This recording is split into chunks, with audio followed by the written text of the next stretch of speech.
Growing up, I told myself a series of lies. You're just big-boned. Your metabolism is just slow. It's still just baby fat, or I'm just a little husky.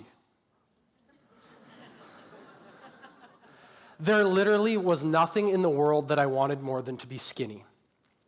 The overweight kid is the last to be picked in sports, low on the social pecking order, and attention from the opposite sex is something to be achieved by being funny or really, really nice. I tried a lot of diets. As a growing boy, I worked to keep my weight in one spot, got into portion control, got into exercise, and I even took some sketchy diet pills. It seemed no matter what, despite my best intentions, I always got overwhelmed by the chaos of trying to achieve a really big goal. I might make some progress, get a compliment from my mom, but inevitably, I'd end up off the tracks, sitting on the couch, feeling sorry for myself, and eating a bag of chips. I graduated high school and decided that my path of crash diets and disappointment was doomed to fail.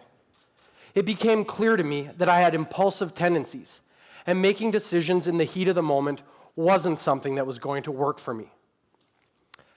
I decided to give myself one simple goal or task to achieve, as opposed to trying to take on 30 things at once. The first week, I challenged myself to drink 8 glasses of water per day, and I wouldn't beat myself up for eating 30 hot wings with the boys or any other host of bad decisions. At the end of the first week, I had achieved my goal, gotten really hydrated, and was ready to move on to another task. Week 2, I maintained my hydration activity and also added a daily healthy breakfast. Week 3, I got into some basic exercise. Weight loss was not immediate, which is something that was typically very frustrating for me.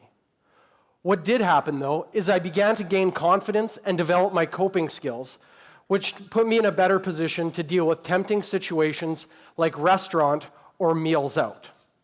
Good decisions started to add up. I kept making overarching tweaks like cutting out fast food and limiting alcohol.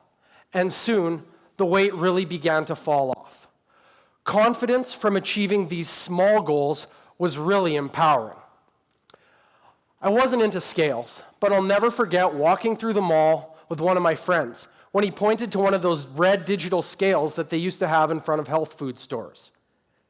He encouraged me to hop on to quantify my progress. I'll never forget walking up to the scale thinking, man, if I could only be below 200 pounds, I would be so happy. Safe to say, I had to pick my jaw up off the ground when the scale read 175. In my early 20s, I became very concerned about our environment and climate change. Now, I don't think there are many people that sit around thinking, gee, I really hope we trash this place so we leave it in worse shape for our next generation. But the reality is, our Earth and our ecosystem are facing some serious threats.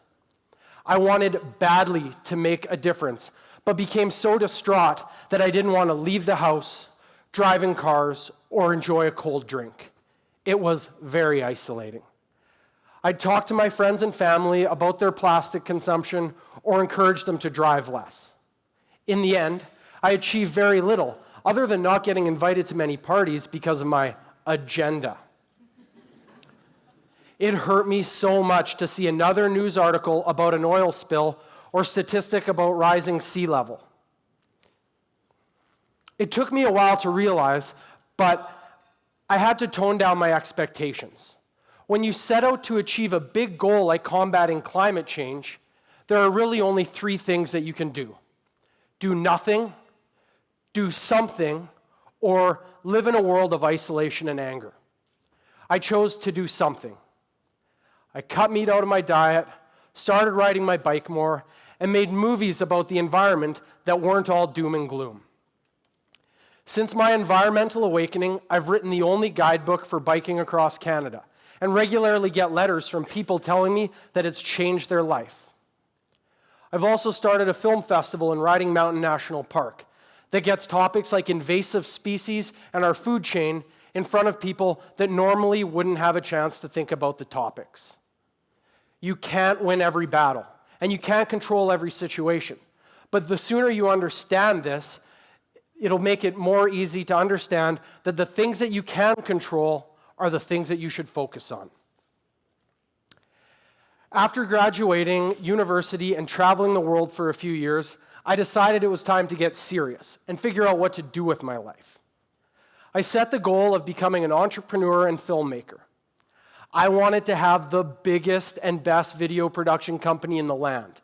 But I'd watch other people's videos online and think, man, these videos are so good. How am I ever going to compete with that? I beat myself up, felt sorry for myself, and even made dumb excuses.